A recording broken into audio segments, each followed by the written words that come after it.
Faire sa veille, anticiper, communiquer, évoluer, changer. Pas toujours simple dans notre quotidien professionnel RH. J'entends encore trop souvent, mais on n'a jamais fait comme ça. Cela m'a donné envie de nous aider et à voir notre métier RH différemment. Bienvenue donc dans On n'a jamais fait comme ça, le podcast de ceux et celles qui font avancer la profession ressources humaines, de ceux et celles qui nous proposent, à nous RH, des solutions pratiques et concrètes. Je suis Florent Le Tourneur, fondateur de We Feel Good, agence marque employeur et communication RH. Merci d'avance de votre fidélité. Si ça n'est pas encore fait, abonnez-vous pour ne pas rater les prochains épisodes. J'espère d'ailleurs que cet épisode ouvrira pour vous le champ des possibles et vous donnera envie de faire bouger les lignes RH dans votre entreprise.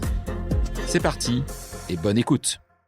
Hello à tous et à toutes et bienvenue pour ce nouvel épisode de On n'a jamais fait comme ça. Alors aujourd'hui, j'ai le plaisir d'accueillir ou d'être accueilli dans ces locaux parisiens par Jessica Jeziri, une DRH qui bouscule les codes.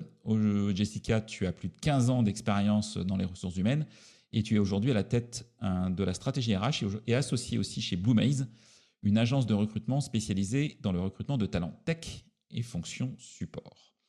Tu as un parcours qui est hyper riche, mais on va y revenir.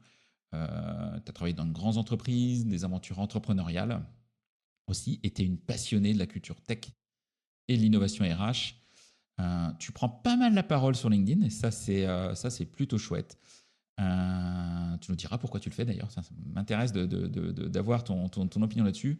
Mais ce qui te distingue aussi, c'est ton approche humaine et engagée, que ce soit d'ailleurs sur LinkedIn, où tu inspires effectivement des milliers de professionnels ou dans tes actions pour promouvoir la diversité et l'inclusion, qui est un sujet qui est important aussi pour toi.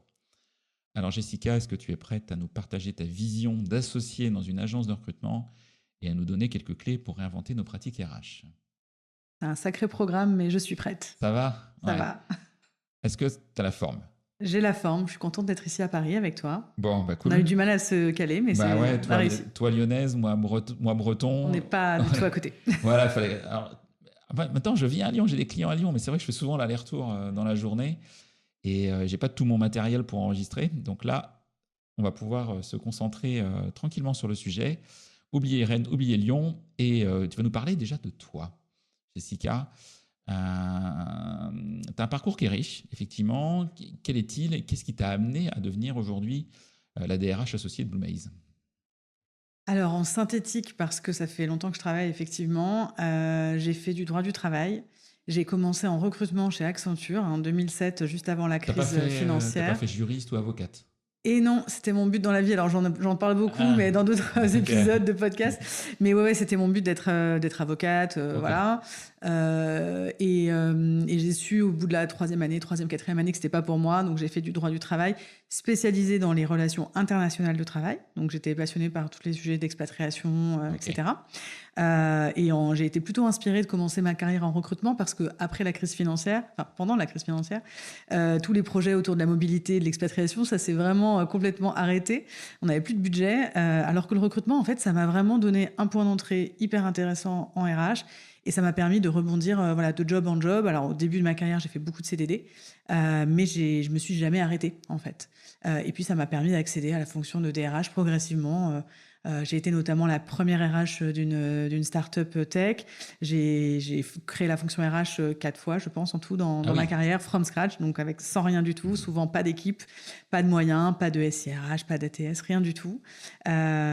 Juste pour le plaisir de l'aventure, voilà. Et effectivement, après à peu près 15 ans en tant que salarié, depuis 2 ans, je suis associée chez Bluemaze. Donc, Bluemaze dont j'étais cliente. D'accord. C'est ça l'histoire, j'étais leur cliente. L'associé fondateur, Mehdi, c'était le frère d'une amie. Sabrina, coucou. C'est elle qui me l'a présenté. Il a monté sa boîte en plein Covid, vraiment en avril 2020, ce que j'avais trouvé assez admirable. Je suis devenue sa cliente quand j'étais la DRH d'Ornicar parce que j'avais de gros enjeux de recrutement. Et mon équipe n'était pas du tout staffée pour les absorber. Et donc, à un moment, la moitié de mon équipe de recruteurs, c'était des RPO qui étaient placés par Bluemaze. D'accord. Donc, on avait une relation client-fournisseur. On avait une relation aussi amicale qui s'est développée. Il m'a invité à son mariage. Moi, j'attendais un enfant. Ils m'ont invité à faire un webinaire avec l'autre associé qui s'appelait « Réussir votre mariage entre RH et tech ». Et Loïc voulait que j'en parle aujourd'hui d'ailleurs, parce que c'est vrai qu'ils m'ont fait venir au mois de mai 2022, alors que j'étais très enceinte. Ce webinaire est sur le site, hein, ça se voit que j'étais sur mon petit ballon. Et c'est vrai que c'était un petit peu la première pierre de notre association, parce que Mehdi m'a parlé de cette volonté qu'il avait de créer une nouvelle verticale fonction support RH, avec à la tête quelqu'un comme moi qui pouvait être pertinent sur ces métiers. Évidemment, j'allais avoir un enfant, j'étais pas du tout prête à me lancer dans un projet aussi instable. Et puis en fait, si. Et en fait, je pense que l'arrivée de mon enfant m'a donné une énergie créatrice que je n'avais pas avant, et une envie d'être libre aussi, et donc de quitter le salariat. Ok, donc quitter le salariat depuis 2 ans. Depuis janvier 2013, janvier 2023, pardon, oui, tout à fait. On a commencé ensemble littéralement le 12 janvier, ouais. Ok. Est-ce que tu pourrais nous décrire ce que fait Bluemaze? Oui, bien sûr. Et puis on va surtout parler de la culture d'entreprise de Bluemaze. Oui, alors ça c'est quelque chose de très important en plus pour nous. Alors ce que fait Bluemaze tout simplement, c'est du recrutement. Okay. On est une agence de recrutement qui s'est fondée avec 2 personnes qui s'appellent Mehdi et Loïc, et l'un était recruteur dans des cabinets traditionnels, l'autre était CTO. Donc l'un était le client de l'autre évidemment. Ils se sont suivis comme ça pendant des années, au gré de leurs jobs différents. Ils s'appelaient toujours, en tout cas pour travailler ensemble. Parce que notamment Loïc, qui était CTO, avait vraiment fait ce constat qu'il était toujours très frustré de travailler avec des cabinets qui ne savaient pas de quoi ils parlaient. Et il avait des commerciaux en face, et ça lui plaisait pas, et il voulait avoir des gens qui savent, qui connaissent en fait ses problématiques et ses douleurs, on va dire. Et Mehdi a eu l'idée de lancer son activité, et pour ça, il s'est dit, j'ai besoin d'une plateforme tech à moi. Et donc pour ça, dans ma boîte, j'ai envie d'avoir un produit tech que je vends pas, qui est juste quelque chose pour aider mes recruteurs. Et donc la société s'est fondée vraiment avec ces 2 aspects, tech et recrutement, ce qui fait que naturellement, les métiers sur lesquels ils sont allés au tout début, c'était toute la tech et le digital. Ensuite, les clients avaient beaucoup de souhaits de se faire aider, d'avoir des recruteurs en interne, donc le RPO est arrivé. Et puis la fonction RH, parce que il y a aussi beaucoup besoin d'accompagner les RH, de mieux staffer les équipes RH. Et donc, de la même manière que Loïc est le garant de la qualité de ce qu'on fait au niveau tech, au niveau recrutement tech, moi, je suis la garante de ce qui se fait au niveau recrutement RH. Ok. Et par extension, fonction support. Ouais, toutes les annexes. Tout ce qui n'est pas tech, c'est chez moi. Ouais, ok. Ok. Et la culture d'entreprise. La culture, voilà, parce que ma question, c'est la culture. La culture d'entreprise, alors ça, c'est très intéressant parce que... Parce que l'entreprise existait avant que tu arrives. Absolument. Toi, il a fallu que tu la connaissais un petit peu. Alors, je la connaissais, effectivement, mais alors, certains points. Ils ont fait un choix intéressant, je pense assez rare, pour connaître des entreprises qui aimeraient bien faire venir des anciens DRH dans leurs équipes, etc. Moi, ils m'ont offert des parts. C'est assez atypique. Ouais. C'est un cadeau. Donc c'était pas un investissement pour moi. Je suis venue un petit peu toute seule, quoi. Et ils m'ont fait confiance alors que je ne connaissais pas le business, j'avais jamais travaillé en cabinet personnellement, mais j'arrivais avec de la structure, avec mon expérience, avec mon regard RH, et avec la capacité de rassurer aussi nos clients sur vous allez être bien pris en main, parce que j'ai été à votre place, j'ai exercé tous ces métiers-là. Alors, c'est pas forcément moi qui recrute les postes en question, mais en tout cas, j'accompagne toute notre équipe pour être sûr qu'on recrute les meilleures personnes. Et donc, cette culture, en fait, elle a été très bousculée à mon arrivée.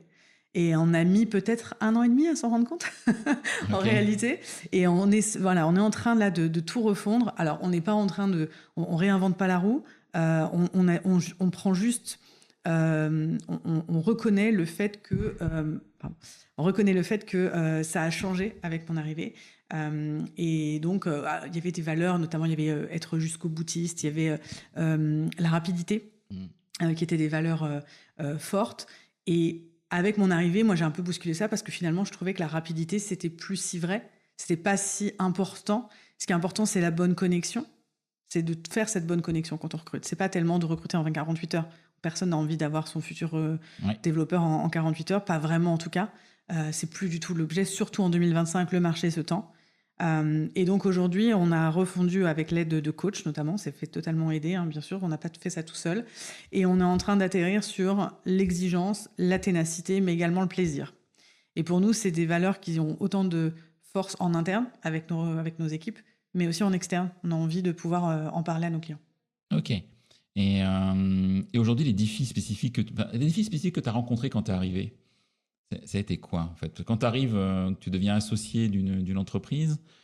Tout comprendre en fait, c'est Ouais. comment Comment quand était on n'est plus... le regard aussi des autres collaborateurs, etc. Ouais. Comment est-ce que tu as réussi à t'imposer dans cet univers? Alors ça, on m'a fait beaucoup de place, donc ça, c'était pas du tout un C'était facile? sujet. Ouais. Ouais, c'était plutôt facile. Il y a eu forcément un moment de flottement parce que il a fallu trouver effectivement le bon fonctionnement. Au début, on pensait créer une société à part entière qui s'appellerait Blue Maze People et on a arrêté cette idée. D'accord. Et c'est comme ça qu'ils m'ont offert des parts. En fait, ils se sont dit, en fait, je vais créer de la valeur sur toute la boîte. Ok. Tout simplement. Ça aurait pu avoir du sens, hein, effectivement. Ouais. C'était l'idée. Et même l'idée de départ, pour tout te dire, c'était on va faire du recrutement uniquement en freelance, de profils comme le tien, c'est-à-dire des ex-DRH qui vont faire du conseil RH fractionné, etc. Ce qui aurait pu être un créneau. Et on s'est rendu compte que c'était pas uniquement là-dessus qu'on nous attendait. Mais bien sur toute la fonction RH. Donc aujourd'hui, on va aider des sociétés sur de l'expertise en relations sociales. On va aider des personnes aussi sur la rémunération, sur la marque employeur. Et après, bien entendu, le RPO, ça fonctionne toujours. Mais voilà, le RRH, le HRBP, le DRH à temps partagé, ça aussi. Mais du coup, la palette est beaucoup plus large que ce qu'on imaginait à la base. Et puis aussi, on est en train de faire des rôles en marketing, en facility management, en executive assistant, finance manager, etc. On a vraiment tout un tas de rôles très très différents parce qu'on est en train de se dire que, c'était une conviction que moi en tout cas j'avais, mais que j'ai apportée avec moi, je pense, c'est que finalement, avant tout, il faut être un bon recruteur et avec un bon brief, un bon recruteur, il va savoir te trouver n'importe qui et trouver cette fameuse bonne connexion. Et donc, et c'est ça qui fonctionne en fait. Et donc c'est le temps qu'on passe avec nos clients, le temps qu'on passe à faire le brief, à établir la scorecard, dont on en reparlera si tu veux. Ça, c'est un gros accompagnement qu'on fait. Et c'est finalement, voilà, on se ferme pas de porte sur les types de métiers, ça c'est important. Après, on fait pas de col bleu. Encore, on a été sollicité parfois, mais souvent on se rend compte qu'on n'a pas, nos méthodes en fait ne fonctionnent pas vraiment pour aller recruter. Les profils sales par exemple.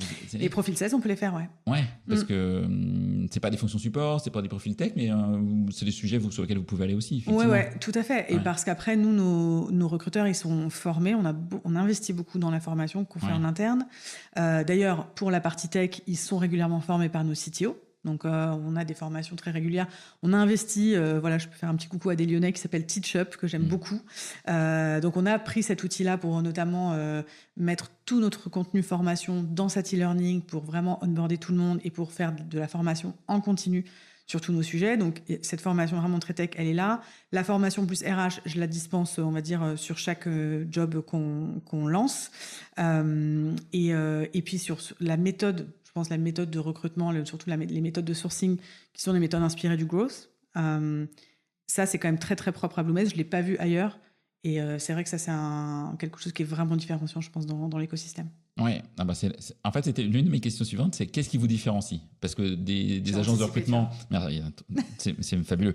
Des agences de recrutement, il y en a pléthore, hein, je connais un petit peu le sujet. C'est pas simple de se différencier. Et justement, quelles sont les stratégies un peu innovantes que vous avez mis en place pour attirer des collaborateurs pour vos clients, puis aussi pour vous-même, parce que du coup, vous en avez besoin aussi pour vous, quoi. Alors, nous, on assume que recruter pour soi, c'est très dur. Et en ce moment, on recrute pour nous et on outsource. Voilà, on confie à d'autres gens. Comme ça, on s'enlève cette pression-là et nos recruteurs, ils sont vraiment avec nos clients. On assume. Ouais, vraiment cette partie acquisition par la growth, c'est hyper intéressant. Ça aussi, alors quand j'étais cliente, je l'ai vu en fait de mes propres yeux, donc j'ai vu le volume que ça pouvait traiter. J'ai vu aussi le fait de pouvoir aller toucher des personnes un peu dormantes aussi, et donc avec beaucoup d'automatisation. Et ça vient vraiment de cette culture tech que Loïc insuffle dans l'entreprise. D'ailleurs, notre fonctionnement, il est organisé en méthode agile, mais on va dire au sens pur du terme, c'est-à-dire qu'on a des sprint planning, tout le monde, que ce soit la tech ou les opérations, ou le recrutement, ça fonctionne pareil. On a des daily, stand-up, on a des rétros, et voilà, on avance vraiment sur ces plages de 15 jours et vraiment avancer de façon la plus efficace possible et très, très en collaboration. C'est rare dans les cabinets. Tu me demandais qu'est-ce qui nous différencie. Aujourd'hui, il n'y a pas de chasse gardée sur des jobs, il n'y a pas de chasse gardée sur des comptes et sur des candidats non plus. Donc, un candidat qui arrive par mois aura la même expérience que quelqu'un qui arrive par midi. Ok. Oui, il n'y a pas de compétition entre les recruteurs pour faire son chiffre, entre guillemets. Non, même pour être super transparente, même notre plan de commissionnement, il le reflète. C'est-à-dire qu'en fait, si tu contribues à pourvoir un job qui ne t'appartenait pas, tu auras une partie de la commission. Okay. Parce que finalement, l'intérêt, c'est surtout qu'on arrive à clore le job. Et donc, tout le monde doit être rétribué au bon niveau. Ok. Alors, tu as dit un mot tout à l'heure que moi, je trouve très important, qui, des fois, est négligé. En tout cas, c'est le brief. Ouais. Ah oui. Parce que sans brief, c'est un petit peu compliqué. Je crois que c'est Elise Moron qui dit à l'instar de pas de bras, pas de chocolat, pas de brief, pas de recrutement. Je crois que c'est Christelle. C'est Christelle, qui avait fait, ouais. Mais elle a tout à fait raison. Et j'ai été recruteuse interne chez Orange et on recevait les briefs dans PeopleSoft, je crois. Ah oui, je me rappelle, je l'ai lu dans un grand groupe aussi. Et on recevait des trucs comme ça. Et en fait, il fallait vraiment qu'on aille prendre notre petit téléphone et prendre le brief avec le manager, mais eux, spontanément, ne le faisaient pas. C'était pas dans les pratiques. Quoi. C'était débrouille-toi, le recruteur, et trouve-moi quelqu'un. Pour tout te dire, on a parfois quelques clients, surtout dans certaines industries, où en fait, ça arrive par le service achat. Okay. Les briefs. Oui. Et donc, évidemment, on ne peut pas travailler comme ça. Donc, heureusement, ce qu'on a fait avec ces clients-là, c'est qu'on a créé les relations avec les managers qui recrutent et qui, eux, n'ont aucun problème à nous parler. Il faut que ça passe par les achats pour des histoires de process, etc. Mais ils comprennent tout à fait qu'à la fin, c'est quand même de l'humain et qu'on ne recrute pas des robots. Et donc, le brief, c'est une chose, c'est un bout de papier. Maintenant, qu'est-ce qu'on cherche vraiment ? Et souvent, d'ailleurs, les briefs, moi, ça, c'est mon vrai cheval de bataille. Les briefs sont on dirait des copier-coller de référentiels des métiers, en fait, de l'APEC. Au mieux. Je peux faire une tête. Au mieux, c'est ça. Et c'est pas ça, en fait. Un brief, c'est pas non plus une annonce et c'est pas non plus une scorecard. Donc, nous, on va retravailler tout ça. C'est OK de nous donner ces éléments-là. En fait, on va savoir déjà travailler sur cette base. Ensuite, on fait ce fameux brief. Alors, full disclaimer, on refait notre site internet parce que justement, l'ancienne version dit on fait des briefs par note vocale. Non, on va se parler. On va pas faire on adore les notes vocales, mais on fait ça entre nous. On fait des notes vocales avec des gens qu'on connaît, quand on se connaît bien, etc. Mais non, un nouveau client ou quelqu'un qui a envie de nous confier quelque chose de nouveau, on va se prendre une demi-heure minimum. Alors, tout ce qu'on peut avoir en amont, c'est super utile parce que ça va nous préparer, on va avoir toutes les questions nécessaires. Mais nous, on construit... Alors, c'est ce que j'ai apporté aussi dans la culture de l'entreprise, c'est la culture de l'écrit. Et notamment, vraiment la systématisation de tout rédiger. Peu importe ce que tu nous as donné en tant que client, nous, on va réécrire, on va te le partager. D'accord. Bien sûr, on va s'aligner dessus. Et on va surtout travailler un document essentiel qui est la scorecard. Une vraie scorecard hyper détaillée, parce que pour nous, c'est un document crucial. Est-ce que tout le monde ne sait peut-être pas forcément ce qu'est une scorecard, tu peux expliquer Et je me rends compte tous les jours que c'est pas encore... Moi, j'avais l'impression... Tu vois, j'ai découvert... Il y a peut-être... moi aussi, je suis late to the party, ça c'est sûr, mais il y a 4-5 ans maintenant, quand j'ai vraiment vu en application la scorecard, parce qu'on connaissait tous par la méthode Who, etc. Mais en fait, comment ça marche, à quoi ça ressemble, est-ce que c'est pas vraiment... finalement comme une annonce. Et moi, ma conviction, c'est que non, tu en fais quelque chose qui est ultra important déjà pour s'aligner entre client et cabinet. Et d'ailleurs, quand on est en interne, c'est quand on est recruteur et puis son manager interne, pareil, c'est exactement la même chose. Et surtout, on va aligner toutes les personnes qui participent au recrutement. Et j'ai un cas qui nous est arrivé en début d'année dernière qui vraiment a été le moment où on s'est dit, en fait, c'est indispensable, il faut qu'on le fasse. Moi, je poussais déjà, mais là, ça a été vraiment une anecdote qui... Ça a montré l'importance du truc. C'est qu'en fait, on a fait avancer le process. La scorecard était faite, c'était validé avec la responsable, on va dire. Sauf que tous les membres du process n'avaient pas vu les documents. Ce qui fait que quand tu n'as pas l'intégralité du brief, parce que même en interne, c'est exactement la même chose. Finalement, tu fais des entretiens un petit peu à l'intuition. Nous, on se bat contre ça. Le recrutement, c'est pas une affaire d'intuition.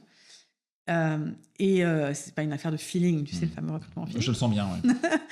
Je le sens bien, je le sens pas. Bon, là, il fait chaud, par exemple. Est-ce qu'on se sent bien? Je sais pas. En fin de process, on a failli avoir un no-go parce que finalement, les intervieweurs n'étaient pas en train d'évaluer les bonnes choses. Et donc là, on est revenu sur ce document dont les intervieweurs n'avaient pas eu connaissance, malheureusement. Et pour se dire, attention, on est bien d'accord qu'on cherche ça, ça et ça.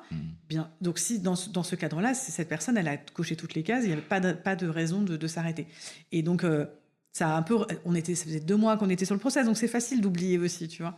Et donc, ça a été vraiment déterminant pour faire une proposition. La personne est restée toute la durée de la mission, ça s'est extrêmement bien passé.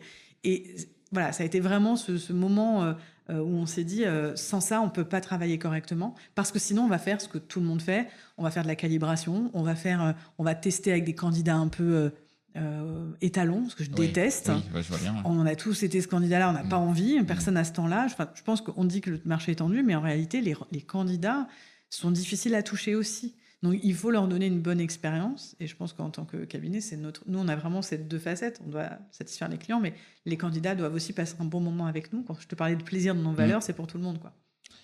Sujet que tu abordes qui est intéressant, c'est justement l'équilibre. Qui a le pouvoir sur qui ? On a connu, toi et moi, forcément le pouvoir chez le recruteur, le méchant recruteur qui avait pléthore de candidats qui choisissaient, etc. Et puis il s'est passé quelques petits trucs quand même dans ce bas monde, avec un marché qui s'est retourné, très en faveur des candidats sur certains métiers. Le métier de la tech, c'est certain, mais même le métier de la RH, c'était pas simple de recruter il y a encore 1 an ou 2. Là, on voit le marché de recrutement qui s'assagit un petit peu, et j'entends certains clients ou certaines boîtes ou certains DRH dire voilà, on va revenir comme avant, et là on va faire payer aux candidats tout ce qu'ils nous ont fait payer pendant 2-3 ans. C'est vrai ? Ouais. J'ai du mal à y croire, honnêtement.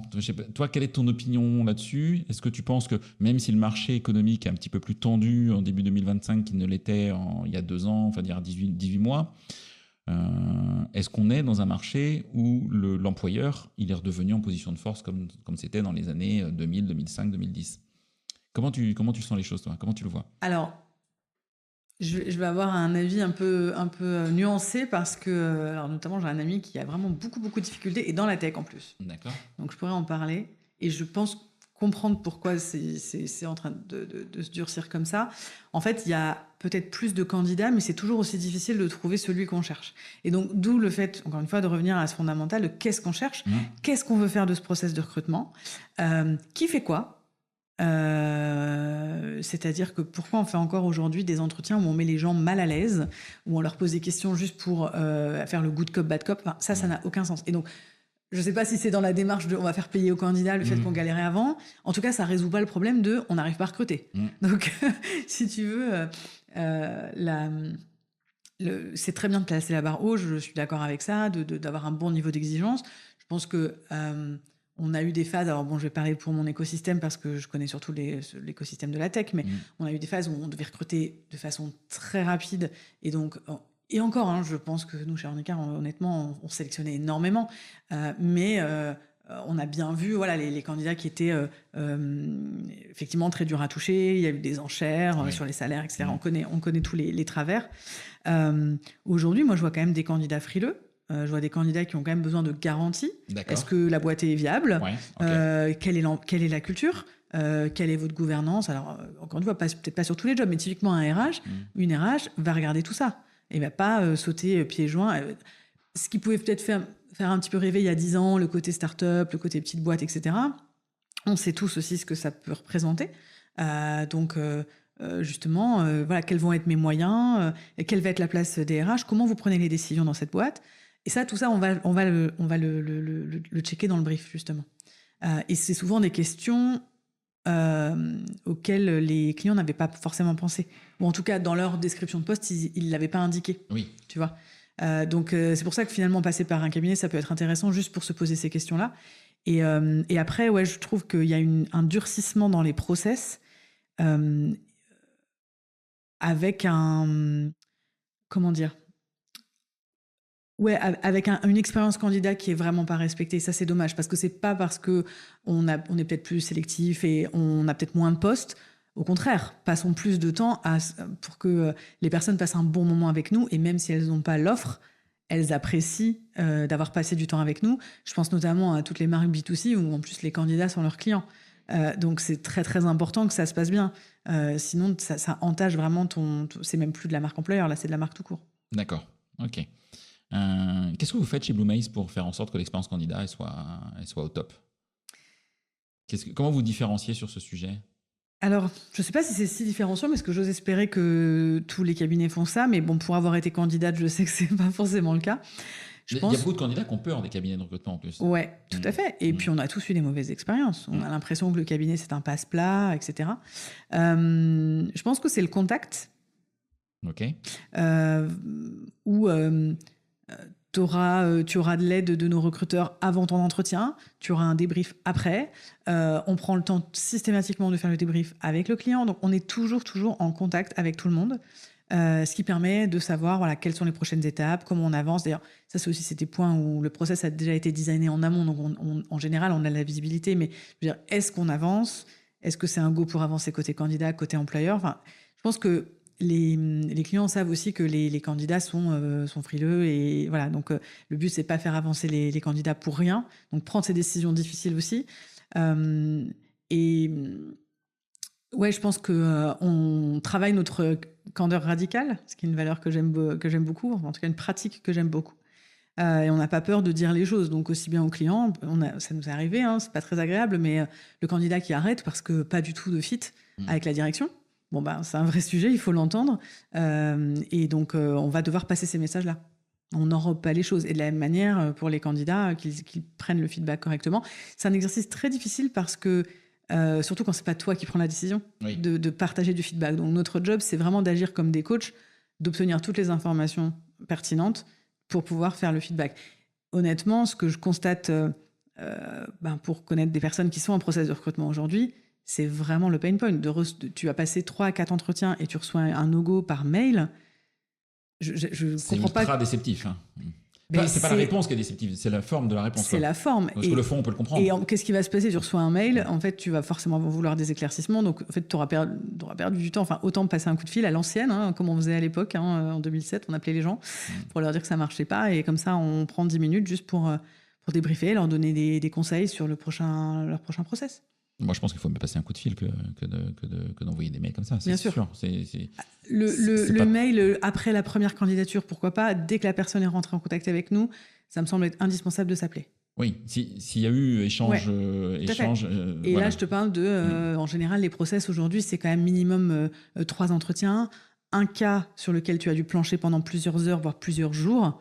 La politesse veut que tu donnes un feedback circonstancié. Et néanmoins, tu as encore beaucoup de candidats qui ne reçoivent pas de réponse. Non, hein. Et ça se passe par mail. C'est pour ça que je suis assez surprise. Nous, avec We Feel Good, dans notre métier, on joue au candidat mystère. Donc, on est payé par nos clients pour candidater chez lui, mais aussi chez les concurrents. Moi, je candidate chez des cabinets. J'ai pas candidaté chez vous pour le coup, c'est vrai. Mais pour le coup, c'est vrai. Je candidate dans des cabinets. Hein. Là, j'ai des faux profils, etc. Des vrais faux profils LinkedIn, des vrais faux profils CV, etc. Et je fais mes stats là. J'ai à peu près 6 candidatures sur 10 où j'ai pas de nouvelles, quoi. Oui. Et quand c'est des cabinets qui affichent des choses très concrètes qui sont pour certains, et là je vais être un peu cash, je vais me faire des ennemis, mais adhérents du Syntec Recrutement et qui ne respectent pas la charte de Syntec Recrutement, je me pose des questions.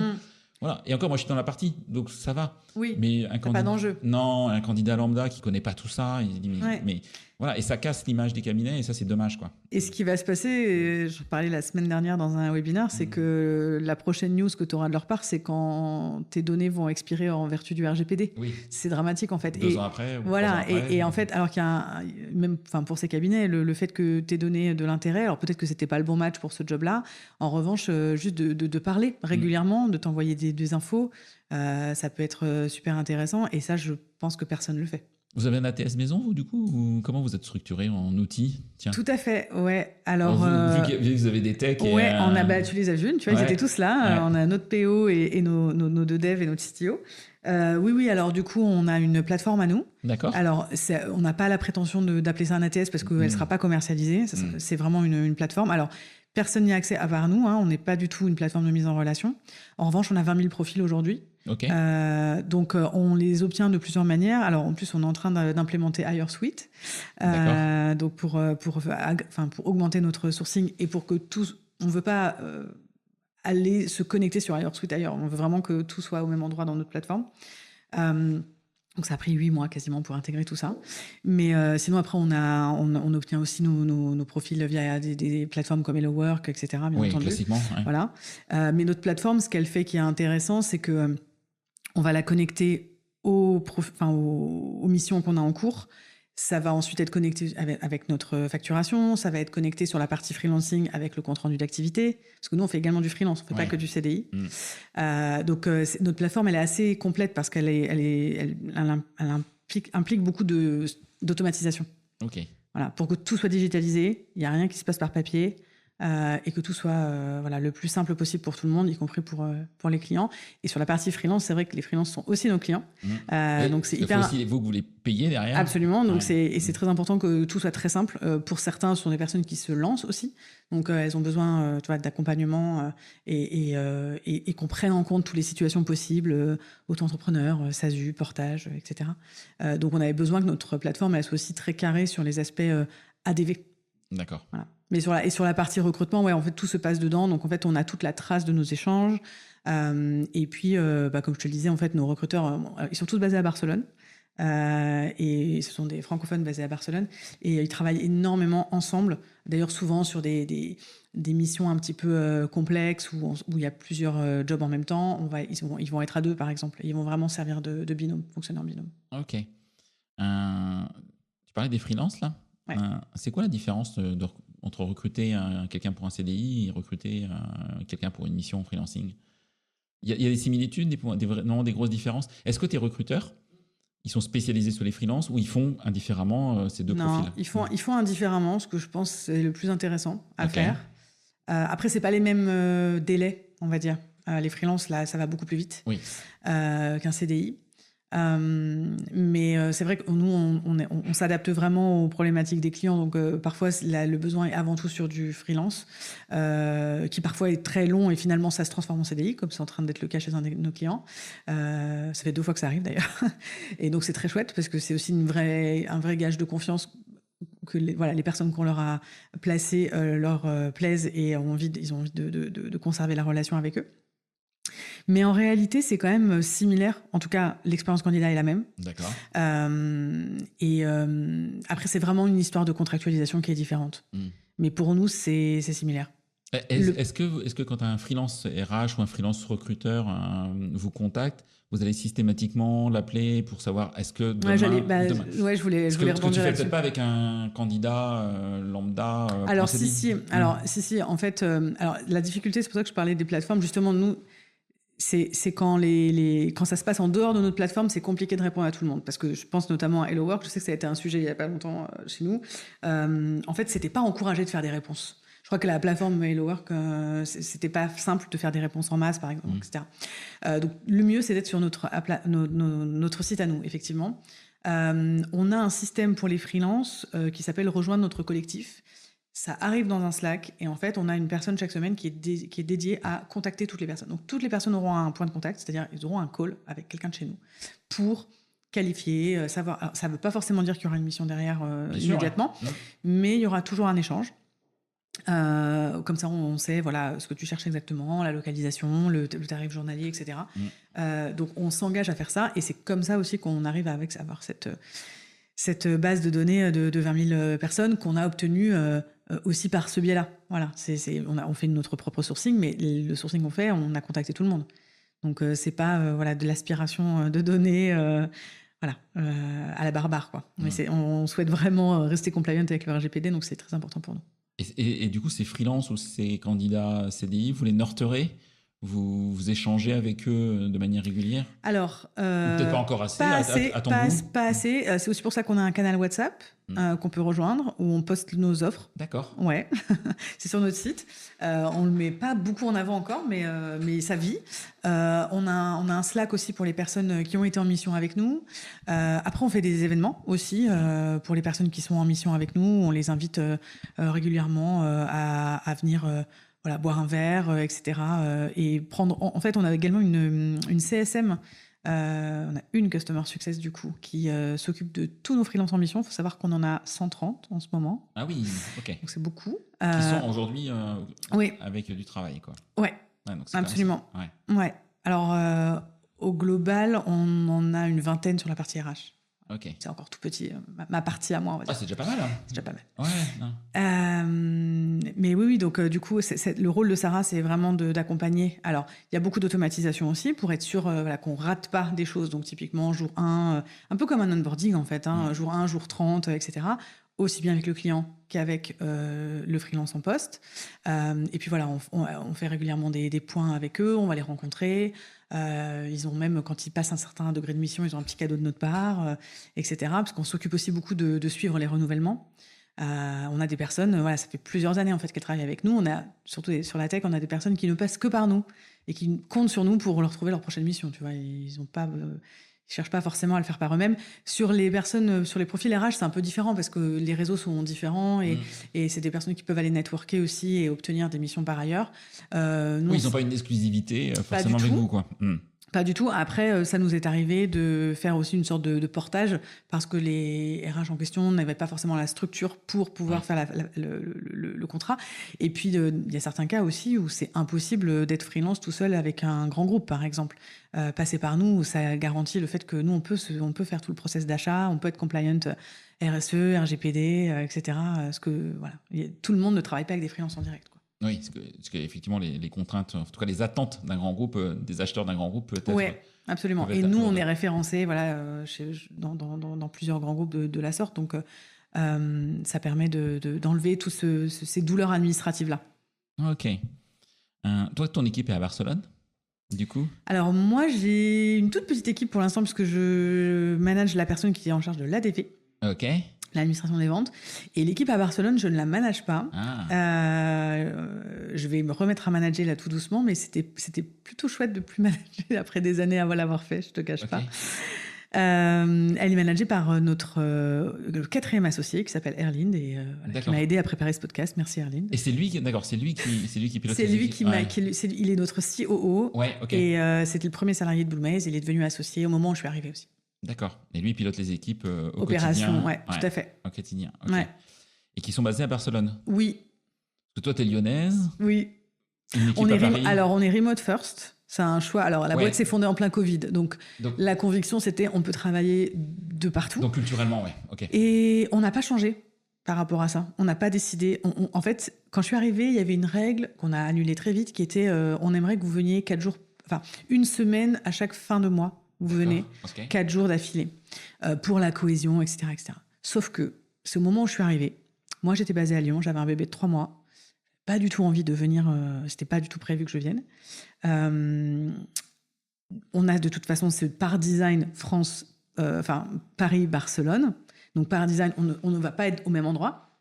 Et puis, en fait, pourquoi on est à Barcelone, c'est que l'associé fondateur a décidé d'aller vivre à Barcelone il y a quelques années. Et aujourd'hui, Mehdi, alors, il va rentrer, mais il est au Mexique. D'accord. Et donc, pour des raisons personnelles, il a décidé d'être au Mexique. Et donc, en fait, à un moment, on s'est regardés tous dans le blanc des yeux en se disant est-ce que c'est cohérent de dire qu'il faut être là 4 jours alors qu'on ne se l'applique pas à nous-mêmes? Et donc, on a enlevé cette règle. On a changé aussi nos locaux. Donc, on est venu dans un WeWork où le travail est beaucoup plus flexible. On est aussi chez WeWork à Barcelone. Les personnes viennent comme elles veulent. Pas d'obligation. On est totalement capable de travailler à distance, on a tous les bons outils qui vont bien. Et voilà, pour la petite histoire, c'est assez rigolo parce que c'est pas souvent le cas dans les entreprises, mais nous, c'est notre équipe tech qui vient le plus souvent au bureau. Voilà. À Barcelone, ils viennent quand même, mais pas tous les jours. Et parce que c'est vrai que le métier de recruteur, je te l'apprends pas, c'est un métier où on a besoin de focus, on a besoin d'absence de distraction, on a besoin d'être en mode sourcing pendant 3 heures sans s'interrompre, etc. Et franchement, il n'y a pas beaucoup de bureaux qui te permettent de le faire.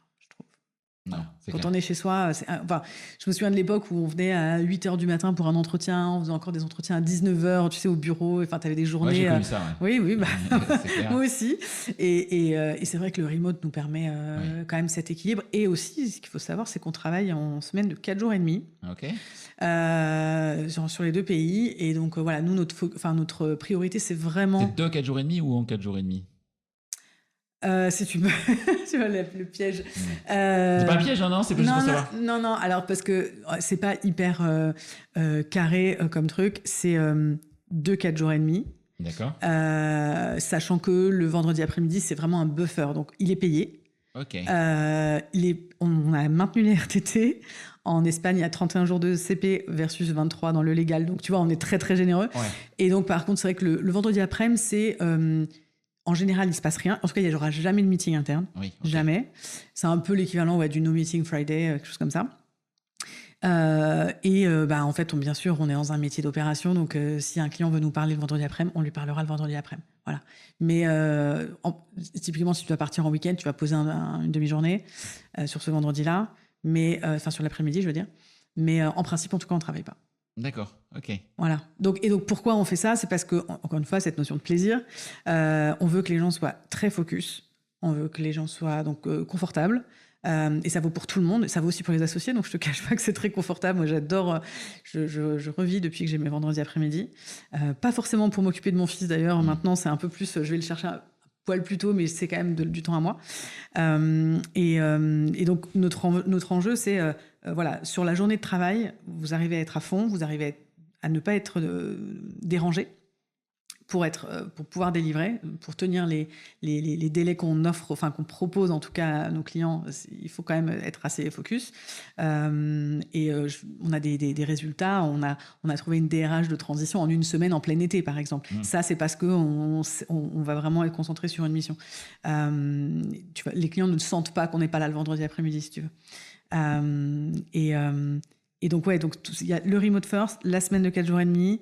Tout ça, ça fait partie vraiment de ce confort de vie qu'on souhaite pour tout le monde. Ok. Il y a un sujet qui est important pour toi, c'est la partie diversité, équité, inclusion. Quel effort vous faites chez Bluemace sur ce point? Et est-ce que tu y contribues par toi, tes engagements avec IdeaPact, etc. C'est drôle, quand j'ai rejoint l'IdeaPact, tout au début, j'avais même pas encore commencé chez Ornica, j'ai fait signer Bluemace. D'accord, ok. Donc ils sont signataires depuis avant mon arrivée, juste par amitié pour moi. On est aussi signataire du Parental Challenge. Alors jusqu'à cette année, on n'avait aucun parent à part les associés. Donc c'était encore facile, on va dire. Alors tu sais, dans le Pacte ID, il y a 7 engagements. Et notamment, il y en a un, c'est le process de recrutement structuré. Nous, dans le Pacte ID, on ne veut pas être des donneurs de leçons, on ne fait pas de certification, on ne te donne pas un tampon pour dire que tu es diversifié. Mais on te demande de mettre en place des process qui vont tendre vers plus de diversité et d'inclusion. Et forcément, c'est notre travail. Donc, le recrutement, c'est hyper clé. Donc, le process de recrutement structuré, c'est-à-dire avec tout le travail, alors, qui a l'air très fastidieux, mais en fait, qui peut ne pas l'être. Et très sincèrement, avec l'IA aujourd'hui, on peut se faire aider là-dessus. Mais de structuration du brief, de ce qu'on cherche, etc. De s'assurer que chaque entretien a du sens, qu'il est mené selon une méthode plus ou moins structurée. Moi, je suis pas forcément une fervente. Enfin, je pense que ça fait partie des trucs, tu sais, quand ça fait longtemps que tu recrutes, où t'as pas trop envie de suivre un guide non plus. Hein. On n'est pas en train de faire un script, mais de se dire, voilà les questions que je veux poser, voilà ce que je veux évaluer. Et s'il y a encore des choses qui sont pas claires, le next step, la personne, elle saura, le prochain intervieweur saura ce qu'on veut évaluer. Enfin, qu'on soit sûr qu'on évalue des choses factuelles. Ok. Avec notamment des sets de questions. C'est quoi les compétences hard qu'on veut évaluer, les compétences soft, etc. Et donc, quelles sont les questions associées? Cette structuration-là, alors on n'est jamais dénué de biais, mais ça permet de s'assurer qu'on prend les décisions de façon hyper rationnelle. Et pour moi, c'est le point d'entrée. Si tu fais pas ça, tout le reste, en fait, ça va pas tenir, en fait. Voilà. Ok. Et voilà, c'est un sujet parce que c'est un engagement qui est fort. Et donc d'être certain, que tu es certaine, toi, que tous les recruteurs au sein de Bluemace aient aussi ça en tête. Et je pense que c'est un point clé, quoi. Ouais, bien sûr. Et alors après, sans faire d'angélisme, je pense que c'est plus simple à faire entendre aux jeunes générations. Alors nous, notre population elle est quand même assez jeune. Ouais. On a une moyenne d'âge de moins de 30 ans, je crois. C'est moi qui l'a vieilli avec Loïc. Je pense que dans les populations plus jeunes, les gens sont en attente de ça et ont envie de... sont plus cosmopolites, sont plus ouverts, sont et ils ont envie qu'on soit exemplaires, en fait. Tu vois, donc, du coup, si on leur dit, s'il vous plaît, respectez tel ou tel process, ils vont dire, bien sûr, parce que c'est comme ça que je vais travailler sur mes biais. Après, je pense, comme moi, c'est là-dessus que je me suis pas mal heurtée quand j'ai dû faire appliquer le Pacte ID en interne, c'est est-ce que les managers te suivent? Et j'ai eu plus de mal, effectivement, dans ma boîte d'avant, où il a fallu arriver avec de la data, il a fallu arriver avec un peu des alliés, des tests, en fait, en interne, pour montrer que, typiquement, le fait d'ouvrir des critères, ce n'est pas baisser la qualité, mais c'est ouvrir le pool de candidats aussi. Oui. Tu vois ? Ouais. Je pense que ça, c'est... Sur des recrutements pénuriques, on passe son temps à parler de ça, on va dire on n'arrive pas à recruter les bons, etc. Est-ce que si on se dit, tu vois, j'ai un exemple même chez moi, je recrute quelqu'un pour travailler avec moi, mon bras droit en quelque sorte. J'étais dans ma scorecard, j'avais un bon niveau d'anglais, j'y tenais. Et c'est Mehdi, mon associé, qui hier, en faisant le weekly avec notre recruteur externe, du coup, comme je te disais, il me dit, mais en fait, ça, on l'enlève. C'est placer la barre haut un peu pour rien, parce que finalement, on n'en a pas tant besoin que ça. Et donc, ouvrir les critères et enlever... Je déteste l'expression du mouton à 5 pattes, il y en a marre, voilà. On va arrêter avec ça. Mais je comprends l'exigence et l'envie d'exigence. L'idée, c'est pas de diluer ça et de se dire on va recruter des mauvais. On m'a accusé de ça, quand même, faut le dire. Ouais. J'étais hyper choquée quand on m'a fait ce coup-là de me dire mais enfin, avec ton projet de diversité, tu veux juste nous pousser à recruter des gens pas bons, alors qu'à côté de ça, on a un manager qui, lui, te demande de recruter tel et tel profil. Et ma réponse était, mais là, avec ce profil-là, il n'existe pas. Et quand il existe, il ne veut pas nous parler. Donc, qu'est-ce qu'on fait ? Il y a 1% des gens qui correspondent. Donc, notre pool est minuscule. Si on doit recruter 10 personnes comme ça, on ne va pas y arriver. Donc, c'est aussi ça. Oui. C'est s'ouvrir là-dessus. Et voilà, chez Blue Maze, en tout cas, je n'ai pas du tout de sujet. Après, le rôle aussi d'être passé de l'autre côté, c'est de faire cette évangélisation auprès des clients. Oui, ça ce qui n'est pas toujours simple non plus. Mais... Non, mais après, tu vas avoir des clients qui vont demander ça aussi, qui vont demander dans les shortlists d'avoir minimum 50% de femmes, par exemple. Et ça, c'est vrai que c'est des vrais partis pris de se dire, si je ne fais pas ça, j'arriverai jamais à une meilleure représentativité au sein de ma boîte. C'est pour ça que le recrutement, c'est vraiment la clé d'entrée. Ok, très clair. Si tu pouvais donner un seul conseil aux DRH qui nous écoutent aujourd'hui, pour mieux recruter, ce serait quoi ? Dans tout ce que tu nous as dit. Ou que tu nous as pas dit d'ailleurs. Pour mieux recruter... Si tu avais un conseil. Ouais. Eh ben, je sais que personne n'a envie de l'entendre, mais il faut arrêter le temps. Il faut pas se lancer sans réfléchir. Ouais.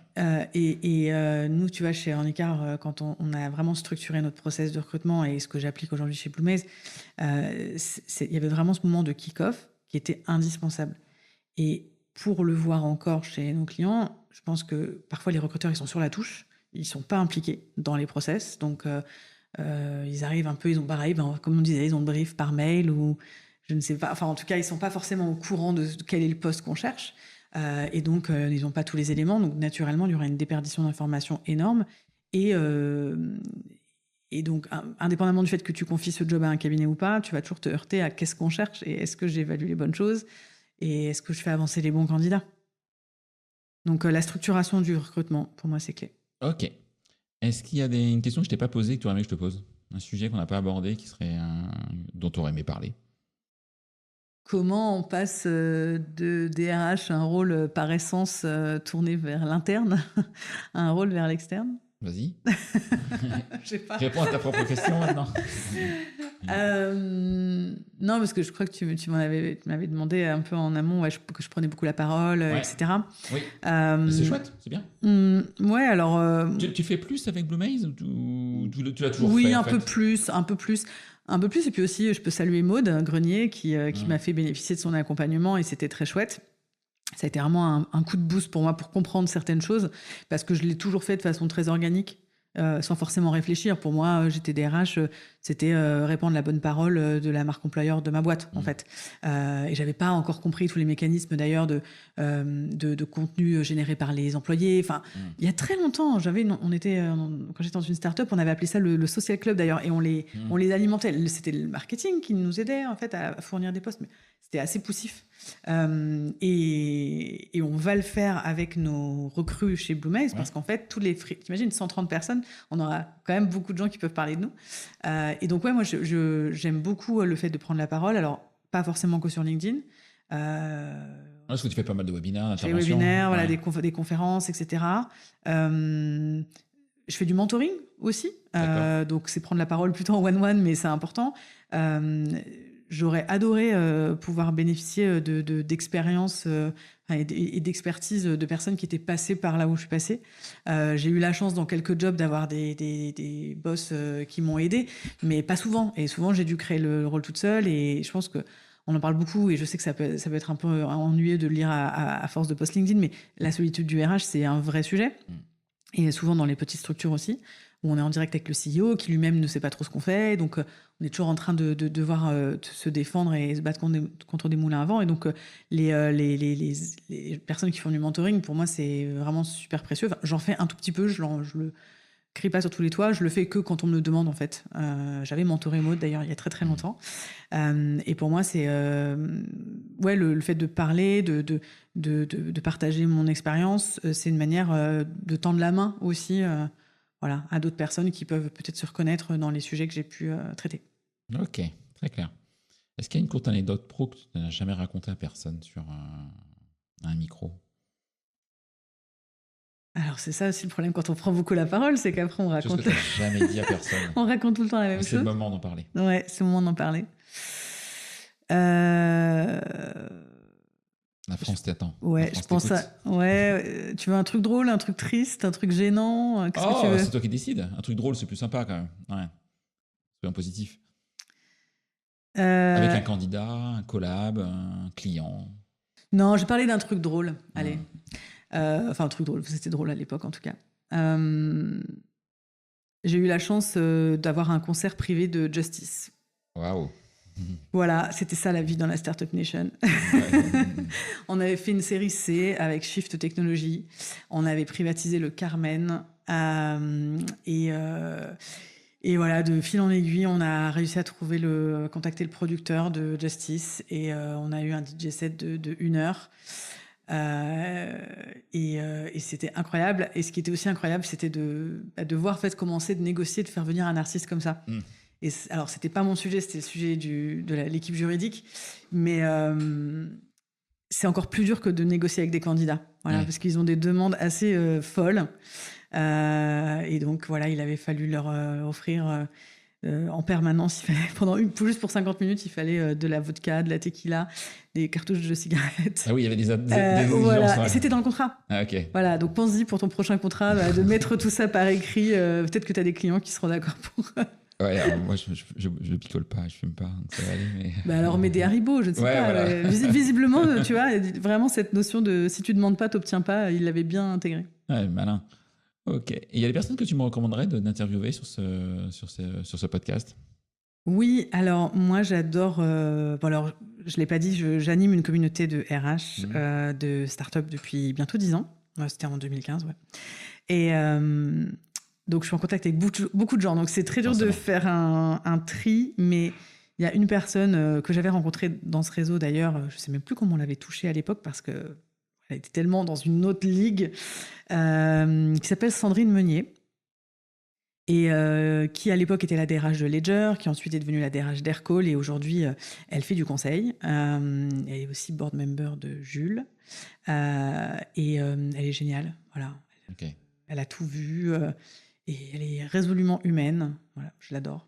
Ok, merci. Et je peux te glisser Alexandre aussi de Ledger, qui a du coup a été son successeur. Voilà, ok. Quel DRH aujourd'hui. Ouais, qui parle pas beaucoup malheureusement, et il a envie de le faire, donc voilà, je l'invite. Ok. Je l'invite fortement à venir. Avec plaisir.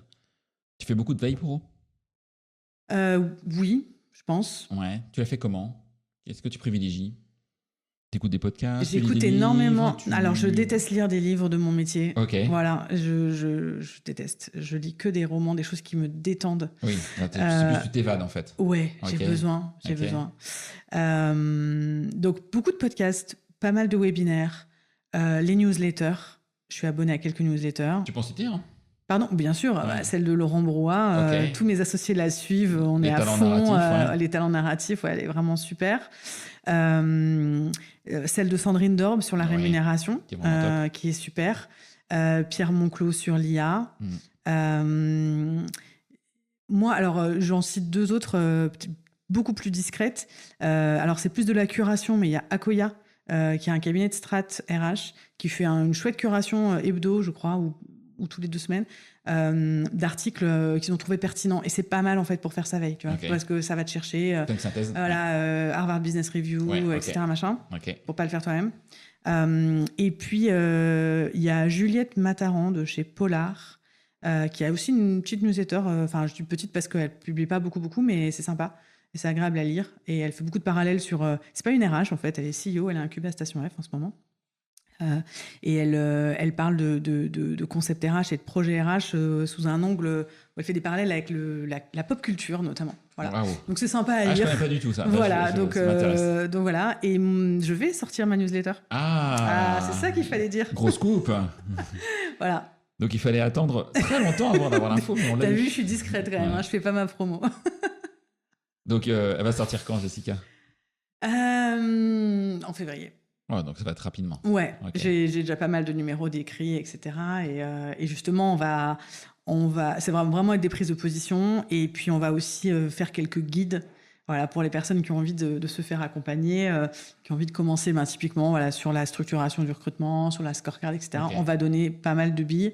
Et voilà, ça va arriver entre février et avril. Pour s'abonner sur le site web, sur on va publier. Alors, ça sera sur notre site, ouais. Donc, on publiera une page spéciale pour s'inscrire, pour la recevoir, bien entendu, voilà, pour pas plomber les boîtes mail de tout le monde. D'accord. Et donc, pour suivre ça, on te suit sur LinkedIn, on aura Absolument, toutes les infos. Bien sûr. On peut te contacter sur LinkedIn? Alors, tu réponds pas? Ouais, franchement, je réponds. Je réponds beaucoup.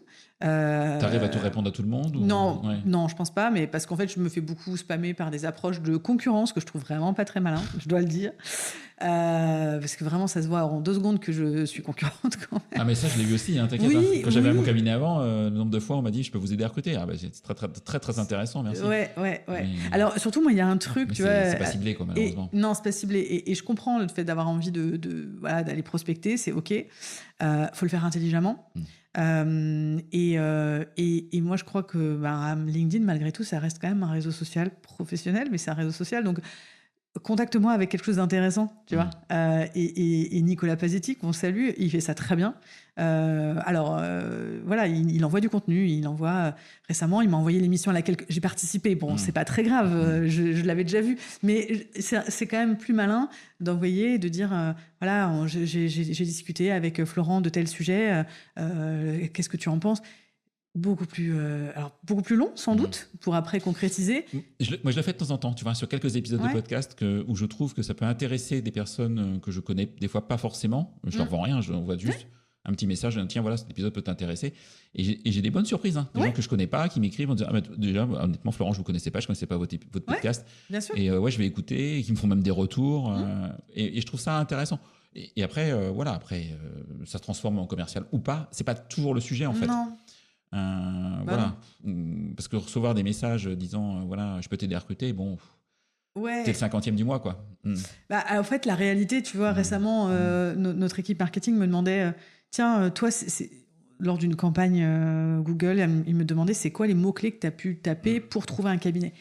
Je lui ai dit je n'ai pas fait ça. Je pense n'avoir jamais fait ça. Tiens, le titre de ton podcast. Je n'ai jamais tapé pour trouver un cabinet parce que aujourd'hui, si j'ai besoin de me faire aider, je vais passer par le bouche à oreille. Oui. Et grâce à la communauté que j'ai créée, où on est environ 300 membres, toutes les personnes que je peux connaître par ailleurs, etc. Demain, j'ai besoin d'une expertise quelconque. Je vais tout le monde connaît quelqu'un tout le temps. Et tu vas pas aller au hasard sur Google. Voilà, en ce moment, on se fait aider sur le branding, sur la communication, etc. On n'a pas du tout, on n'est pas allé regarder sur une plateforme de freelance, quoi. On a eu des recos. Et ça vaut tous les AdWords du monde. Donc, faut faire attention à sa prospection. Et c'est vrai que ça, j'apprécie pas. Par contre, effectivement, tu peux m'écrire, échanger. Je prends des cafés virtuels avec plein de gens tout le temps. Je cherche pas forcément à ce que ce soit convertissable en business. Ça me rend pas forcément toujours super disponible. Ça, faut le comprendre aussi. Parce que j'ai un bébé, j'ai un chien, j'ai un mari. J'essaye aussi de garder un équilibre et de pas finir mes journées à 23h. Mais dans l'ensemble, en tout cas, je réponds. Ok. Un grand merci, Jessica. Merci infiniment. Un grand merci de m'avoir invité, de m'avoir accueilli dans tes locaux. C'était un plaisir. On était très contents de te voir. Ouais, également, c'est partagé, Jessica. On se recroisera évidemment. Je vais suivre ta newsletter, ça c'est certain. Super. Elle est faite avec le cœur. Ouais, j'ai pas d'inquiétude. Et non, mais je trouve ça chouette effectivement que tu développes du contenu parce que c'est top. Peut-être qu'un jour tu lanceras ton propre podcast. Il y en a beaucoup quand même, je sais pas. Ouais, mais c'est pas un sujet en fait. Tu crois ? Il y en a beaucoup et de la place pour tout le monde et puis il y en a qui s'arrêtent aussi. C'est vrai. Tu vois, donc ça va, ça vient. L'important, c'est quel que soit le contenu qu'on génère. Moi, je me sens mieux à l'aise sur un podcast qu'à écrire une newsletter, même si j'en ai une pour le coup. Parce que toutes les semaines, ça prend un petit peu de temps. Oui. Quand même. Ouais, je confirme. Mais le plus important, c'est de prendre plaisir, en fait. Voilà. Parce que, comme tu dis, si c'est pas fait avec le cœur, c'est compliqué au bout d'un moment. Tu te lasses, en fait. Et puis le lecteur ou l'auditeur, il le sent que tu te lasses. C'est pour ça que Less is more, et c'est OK d'en faire. Je crois que c'est, je ne l'ai pas cité, mais celle d'Alan sur l'IA, elle est super, et je crois que c'est tous les mois, voire moins, tu vois. Et c'est pas grave. Et c'est pas grave, Non. parce que du coup, tu as plaisir à la lire aussi. Tu sais que ça va être quelque chose d'assez complet, parce qu'ils auront mis le temps pour la faire. Moi, sur les newsletters, je trouve que, pareil, tout le monde peut s'y mettre. Il faut choisir son angle, il faut choisir ses sujets. C'est vrai que le format s'y prête peut-être mieux que d'aller faire ça sur LinkedIn, en fait. Tu vois, d'aller poster sur LinkedIn ou voilà, c'est pas pareil. C'est pas du tout pareil. Et je pense qu'on peut pas développer les mêmes arguments. Les newsletters, c'est un peu plus confidentiel, un peu plus communauté. Et je crois que ça me convient mieux. Ok. Bon, on va suivre tout ça. Merci. Jessica. À bientôt. À bientôt. C'est terminé pour ce bel épisode. Merci de l'avoir suivi en entier. Pour ne pas rater le prochain, d'ailleurs je prépare plein de chouettes entretiens pour ces prochaines semaines, abonnez-vous à On n'a jamais fait comme ça. C'est le bouton Suivre sur Apple Podcast ou s'abonner simplement sur Spotify. N'hésitez pas également à mettre 5 étoiles si vous avez apprécié ce podcast et à me contacter via LinkedIn pour tout commentaire ou toute suggestion d'invité. À bientôt!